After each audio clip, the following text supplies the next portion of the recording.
Class 9 में, हल्ला नहीं करना, क्लास 9 में फिजिक्स में हम लोग है। और फिजिक्स में ये वीडियो जो है वो पार्ट 1 है। पार्ट 1 है यह क्लास, अध्याय 3 है ना। इसका नाम है बल तथा गति के नियम। सबसे पहले जानेंगे कि बल किसे कहते हैं, फोर्स किसे कहते हैं। तो बल वो भौतिक कारक है जिसके मदद से हम किसी वस्तु की आकृति, आकार, उसके गति की दिशा, स्थिति आदि में परिवर्तन कर सकते हैं।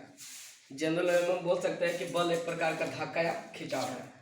वो भौतिक कारक है जिसके कारण हम किसी भी वस्तु को क्या कर सकते हैं, गतिशील वस्तु को रोक सकते हैं, रुके हुए वस्तु को गति में कर सकते हैं, है ना, या उसकी विरूपण कर सकते हैं, मतलब कि उसकी आकृति में परिवर्तन कर सकते हैं, आकार में बदलाव हो सकता है। इसी से यहाँ डेफिनेशन लिखा गया है कि बल वह भौतिक कारक है जिसके मदद से किसी वस्तु के आकृति, आकार, गति की दिशा, स्थिति आदि में परिवर्तन किया जा सकता है। अर्थात बल के कारण किसी वस्तु में गति प्रारंभ किया जा सकता है, विराम में लाया जा सकता है, या गति की दिशा में बदलाव किया जा सकता है। दूसरे शब्दों में कहें तो बल वस्तु में त्वरण उत्पन्न कर सकता है।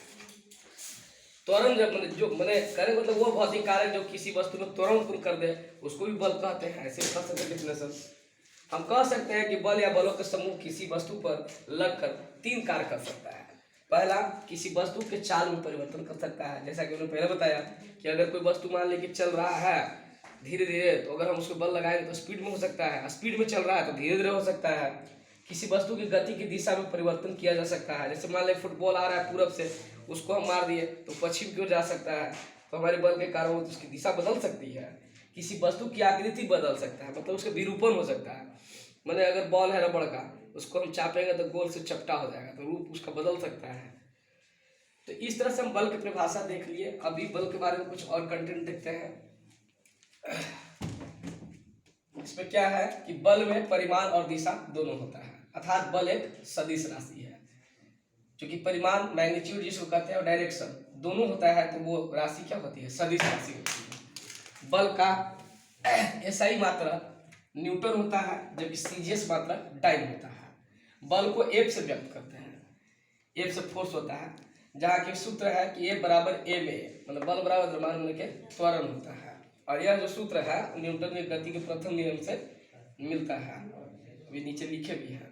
वह बिंदु जिस पर बल लगता है उस बल का लगाव बिंदु कहलाता है। मान लिया जिस पर बल लगा रहे हैं, जहाँ बिंदु पर, वो लगाव बिंदु है।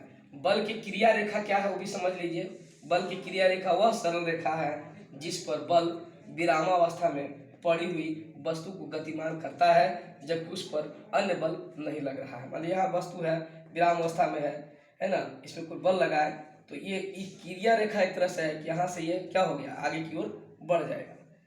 न्यूटन के प्रथम गति के नियम से बल की परिभाषा प्राप्त होता है। तो इस तरह से हमने देख लिया कि बल के बारे में छोटा मोटा बात की। जितना भी बल के बारे में बात होगा कि बल किसे कहते हैं, बल के कारण क्या क्या हो सकता है, बल कैसी राशि है, बल का सूत्र क्या होता है, तो हम इसको आराम से याद कर सकते हैं कि बल एक प्रकार का धक्का या खिंचाव है ना। बल के कारण किसी वस्तु की गति में परिवर्तन हो सकता है, उसकी स्थिति में परिवर्तन हो सकता है, मतलब विराम में है तो गति में हो सकता है, गति में है तो विराम हो सकता है, गति की दिशा बदल सकती है। दूसरी बात, तीसरी बात, उसमें विरूपण हो सकता है, हमारी स्थिति आकृति जो है उसमें बदलाव हो सकता है।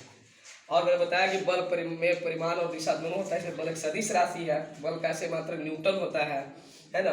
बल का सूत्र जो है एफ होता है, ए बराबर ए में होता है, मतलब force equal to mass into acceleration होता है ना। बल के कारण किसी वस्तु पर उत्पन्न होता है। ये मोटा मोटी बात है, इसको याद रखना है ना।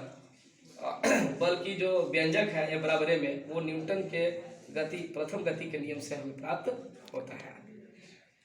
नेक्स्ट हम लोग आगे देखेंगे।